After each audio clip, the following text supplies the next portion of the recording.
Superman, sang manusia super, telah lama menjadi simbol kesempurnaan dengan jubah merah yang berkibar dan kekuatan luar biasa. Namun, di balik citra hebat itu, tersimpan luka yang tak terlihat oleh mata. Karakter yang dikenal sebagai lambang kekuatan, harapan, dan keabadian ini justru membawa sisi kelam bagi para aktor yang memerankannya.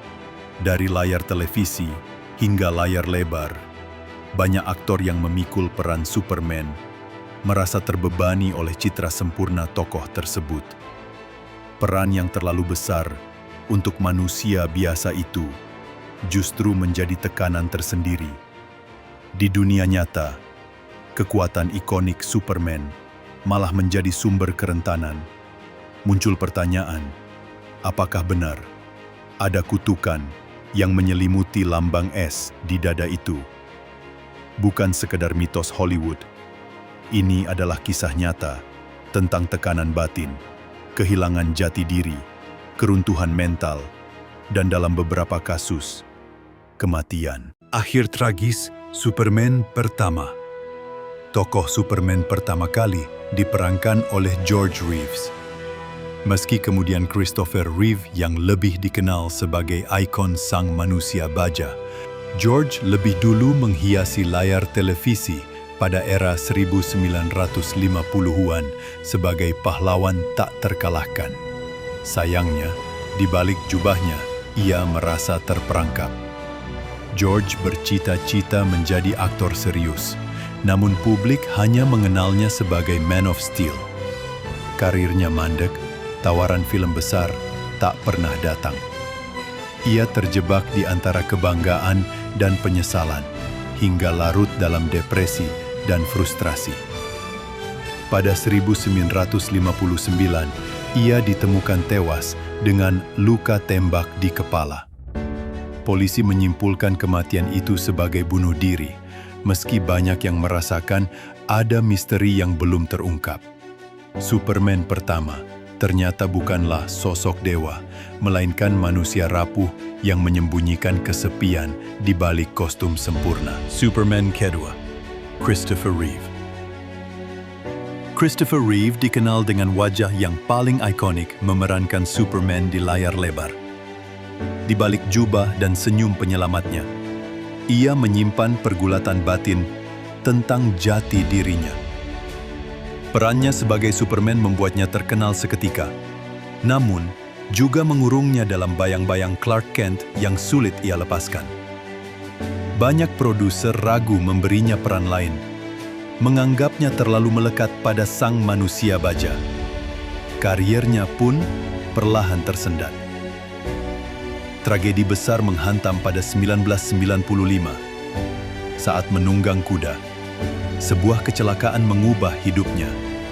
Ia lumpuh dari leher ke bawah. Dunia berduka, dan banyak yang menyebut kutukan Superman telah mencapai puncaknya. Namun Reeve menolak menyerah. Ia memilih bangkit sebagai aktivis disabilitas, menulis buku, dan menjadi sumber inspirasi bagi jutaan orang di seluruh dunia. Superman ketiga, Brandon Routh, dipuja karena kemiripan. Tahun 2006, Brandon Routh mengenakan jubah Superman dalam Superman Returns. Penampilannya disebut sangat mirip Christopher Reeve dengan tubuh atletis yang memunculkan harapan besar bagi kebangkitan film ini. Namun, ekspektasi itu kandas ketika filmnya dinilai kurang memuaskan. Routh dianggap sekadar meniru jejak Reeve tanpa membawa nuansa baru, sehingga meski dipuji karena kemiripannya, ia juga dikritik karena kurang karisma. Peran ini membuatnya terjebak dalam bayangan karakter yang sulit ia kendalikan. Aktor kelahiran 9 Oktober 1979 itu sejatinya bukanlah pemain buruk, melainkan korban dari ekspektasi yang nyaris mustahil terpenuhi. Superman Returns dinilai terlalu mengandalkan nostalgia, dan setelah itu, karirnya meredup hingga nyaris tak terdengar di Hollywood. Butuh waktu bagi Routh untuk berdamai dengan situasi ini, sampai akhirnya ia kembali dikenal lewat serial Legends of Tomorrow Ia membuktikan bahwa kutukan Superman tidak selalu berakhir tragis. Superman keempat, Henry Cavill. Dicintai, tapi tak diinginkan. Setelah kegagalan di tahun 2006, Warner Bros. Mencoba peruntungan baru lewat Henry Cavill. Wajahnya memancarkan pesona pahlawan klasik, tubuhnya bak dewa Yunani, dan penampilannya menyatu sempurna dengan sosok Superman. Banyak yang menyebutnya sebagai Superman paling sempurna sepanjang masa. Namun ironisnya, ia justru menjadi Superman yang tak lagi diinginkan. Usai debut di Man of Steel 2013, Cavill kembali dalam Batman v Superman dan Justice League. Tetapi, perubahan arah di semesta DC membuat Warner Bros. Menyerahkan kendali pada James Gunn yang merombak segalanya. Ketika kabar kembalinya Cavill sebagai Superman diumumkan, harapan itu langsung pupus karena perannya kembali dicabut. Perpisahan ini terasa pahit, bukan karena ia gagal memerankan sang pahlawan, melainkan karena ia terlalu sempurna untuk dunia yang tak memberinya ruang. Superman kelima, 2025. David Corenswet, Menanggung Gravitasi Midas. David Corenswet menjadi harapan baru bagi generasi terkini lewat Superman Legacy arahan James Gunn. Dengan wajah khas Amerika, tubuh atletis, dan senyum yang menenangkan, ia dianggap sebagai jawaban bagi kerinduan akan sosok pahlawan sejati.